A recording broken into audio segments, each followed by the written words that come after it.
Hello बच्चों, let's see this question and here this question say what is solar energy, what is its importance। Question आपसे बोल रहा है कि solar energy क्या है और इसकी क्या क्या इंपॉर्टेंस है वो एक्सप्लेन कीजिए। इस क्वेश्चन को कुछ इस तरीके से भी पूछा जा सकता है, why is solar energy fast becoming popular in rural and remote areas of India, explain. क्यों बहुत ही तेज़ी से सोलर एनर्जी इंडिया के रूरल और रिमोट एरिया में यानी कि गाँव के पिछड़े इलाकों में भी बहुत ज़्यादा पॉपुलर हो रहा है, एक्सप्लेन कीजिए क्यों ऐसा है। या फिर इस क्वेश्चन को कुछ ऐसे भी पूछा जा सकता है, how can solar energy solve the या resolve the energy problem to some extent. काफ़ी हद तक सोलर एनर्जी इंडिया में एनर्जी की प्रॉब्लम को रिजॉल्व कर सकता है।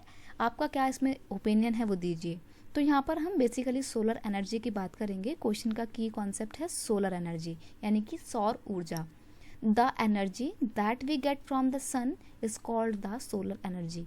वो एनर्जी, वो ऊर्जा जो हमारे को सूरज से मिलती है ना, उसको बोलते हैं हम सोलर एनर्जी। क्योंकि देखो नाम से पता लग रहा है सौर, सौर का मतलब क्या होता है सूरज, और ऊर्जा मतलब होता है एनर्जी, यानी कि सौर ऊर्जा मतलब जो सन से मिलती है हमारे को ऊर्जा, उसे बोलते हैं हम सौर ऊर्जा है, सोलर एनर्जी।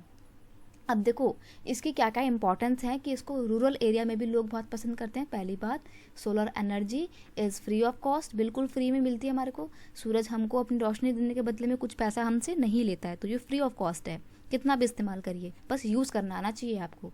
नेक्स्ट है, it does not cause any pollution, किसी भी तरीके का कोई प्रदूषण नहीं होता, ये सबसे बेस्ट थिंग है इसकी। It is non conventional source of energy, ये गैर पारंपरिक स्रोत है, यानी कि नॉन कन्वेंशनल का मतलब होता है renewable source of energy. It's mean आप सोलर एनर्जी को कितना भी इस्तेमाल करो कभी ख़त्म नहीं होगी, बहुत एम्पाइल अमाउंट में हमारे पास अवेलेबल है और किसी भी तरीके का कोई पॉल्यूशन नहीं करती है, तो ये non conventional source of energy है, इसीलिए लोग इसको पसंद करते हैं। नेक्स्ट है, it will reduce the dependency of rural area या rural household on the firewood and the dung cake. जो गांव के लोग पहले अपना खाना बनाने के लिए, चूल्हे में खाना बनाने के लिए जंगलों से लकड़ियाँ लेकर आते थे, फायरवुड लेकर आते थे, और जो डंग केक होते हैं, गोबर के जो उपले बनाए गए होते हैं, उनका इस्तेमाल करते थे। तो सोलर एनर्जी के आने से उनकी इन फायरवुड और डंग केक पे जो डिपेंडेंसी है वो काफ़ी हद तक कम हुई है, क्योंकि अब वो इन सोर्स ऑफ एनर्जी का इस्तेमाल करके अपने घरों में भी रोशनी करते हैं और खाना भी काफ़ी हद तक बनाते हैं।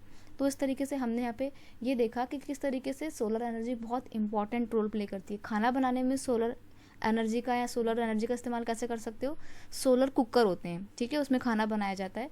तो इस तरीके से कुकिंग में भी हमारे इंपॉर्टेंट रोल प्ले करता है सोलर एनर्जी, और साथ ही साथ घर में लाइटनिंग के लिए, रोशनी के लिए भी काम करता है।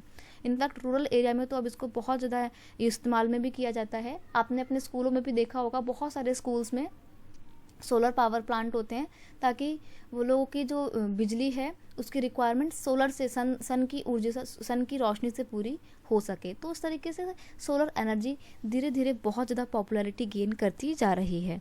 I hope you understand it well. Best of luck.